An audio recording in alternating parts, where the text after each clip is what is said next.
welcome to the pilot episode of Indie Game Lab Studios, where we are.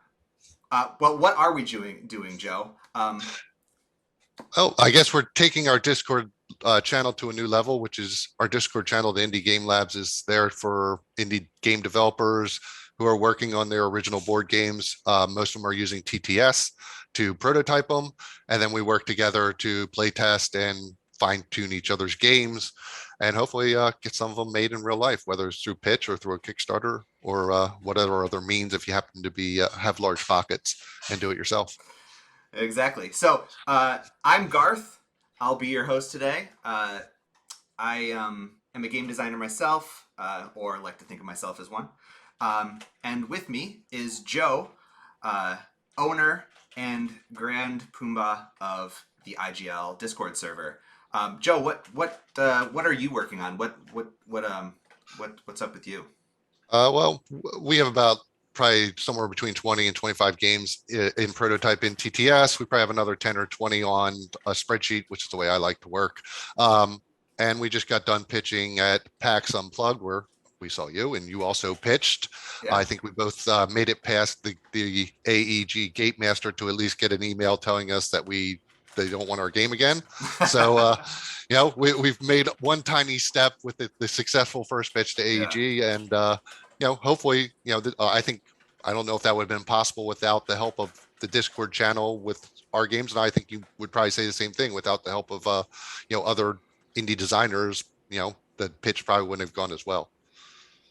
Yes. So there's a lot that goes into designing a game, and I think the design part is maybe the easiest bit. From there, we've got to do all this development, all this playtesting, and that's really one of the things that's been wonderful about the Discord server. Yeah, and today again we're going to have the help of other people. We're going to have a couple of our fellow designers.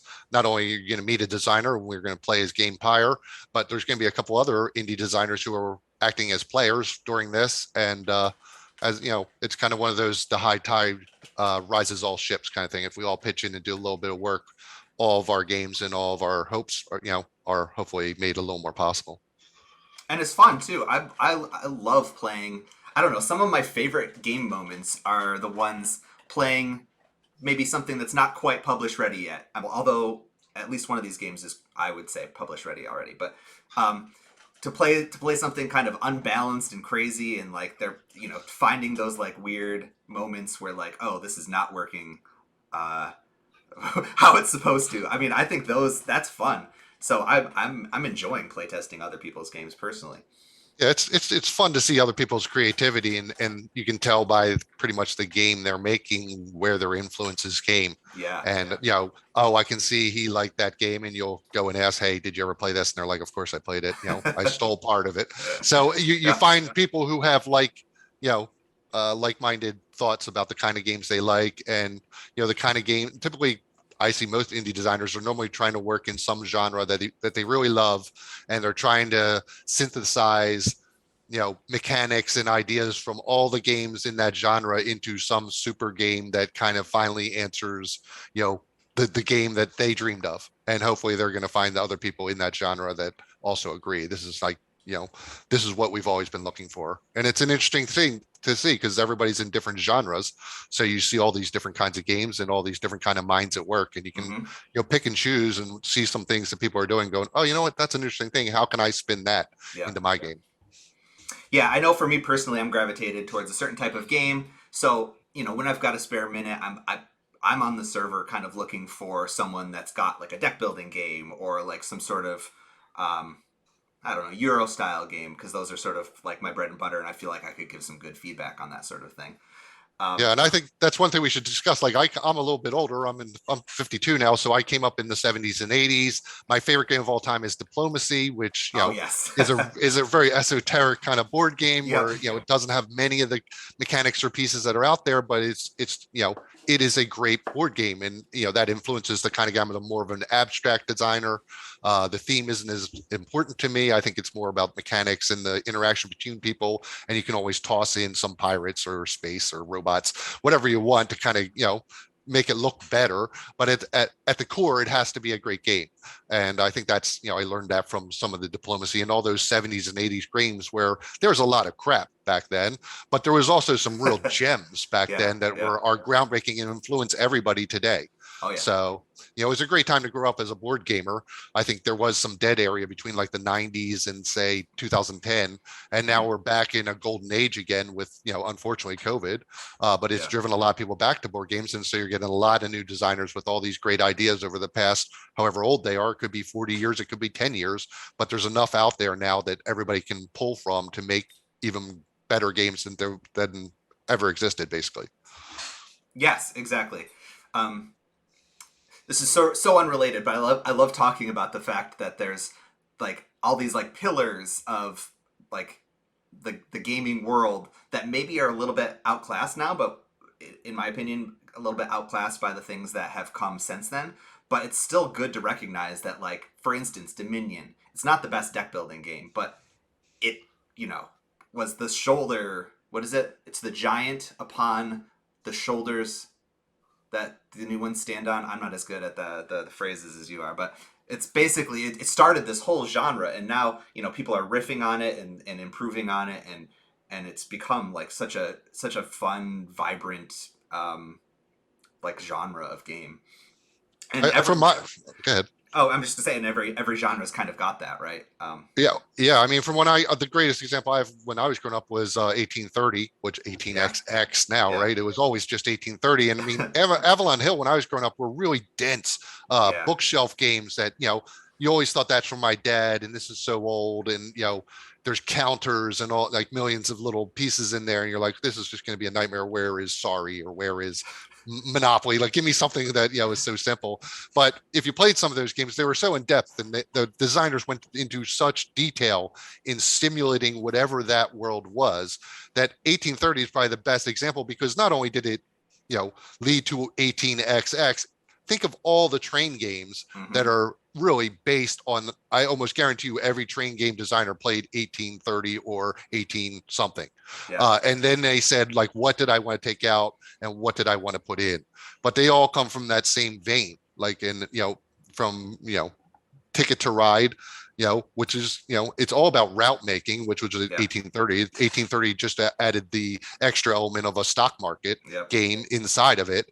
And that's what made it great. And it also made it a very high entry level to play it. yep, Like, you could master the railroad part of 1830 and just get whooped yep, because you didn't understand the economic parts of it.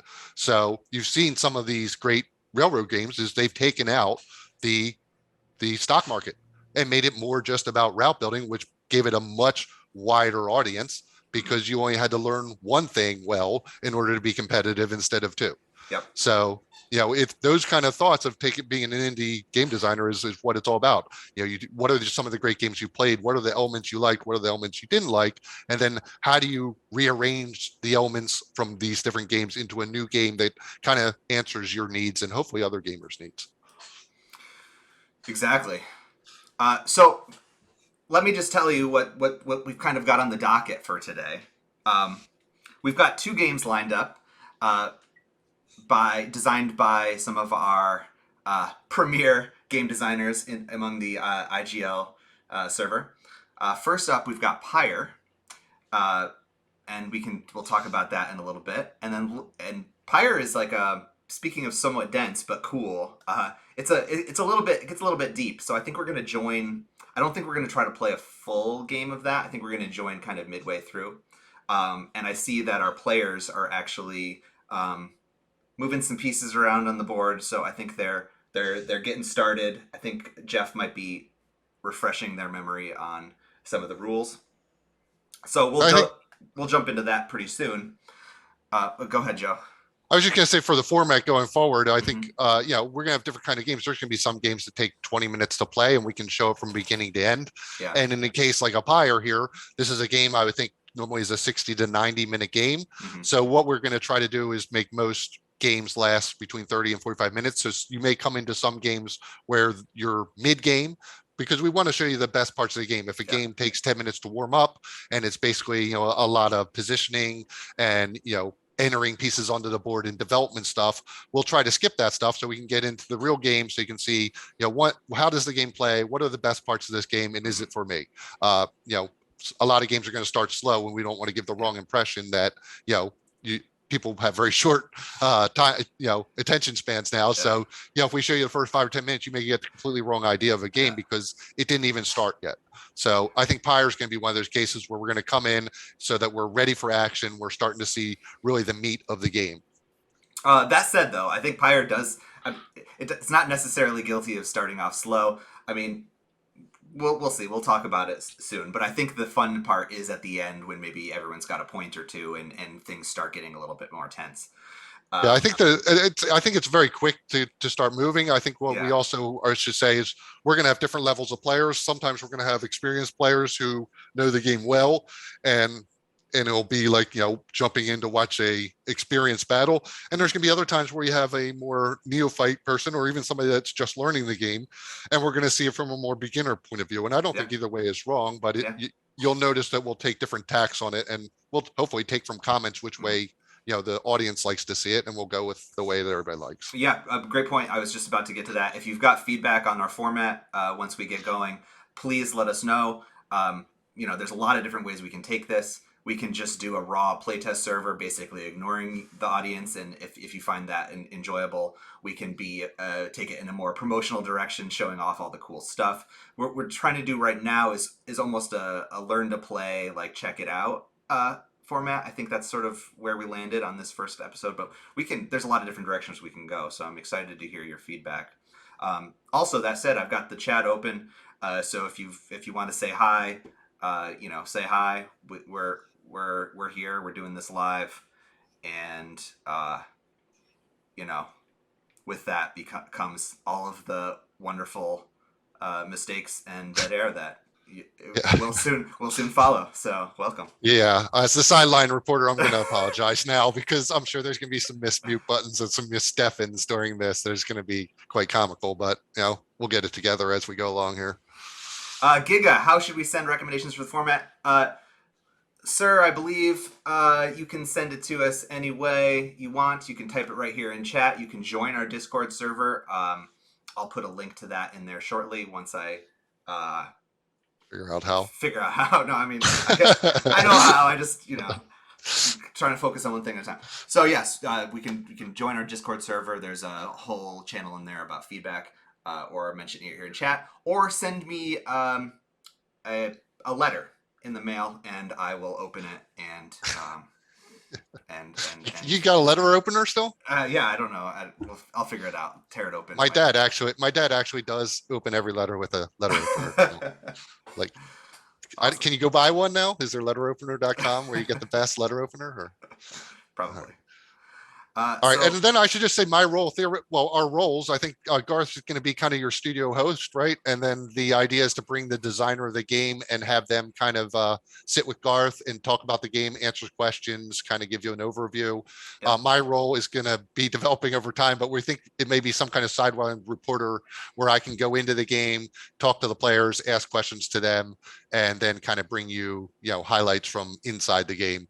We'll see how that works. Again, let us know what you like and what you don't like.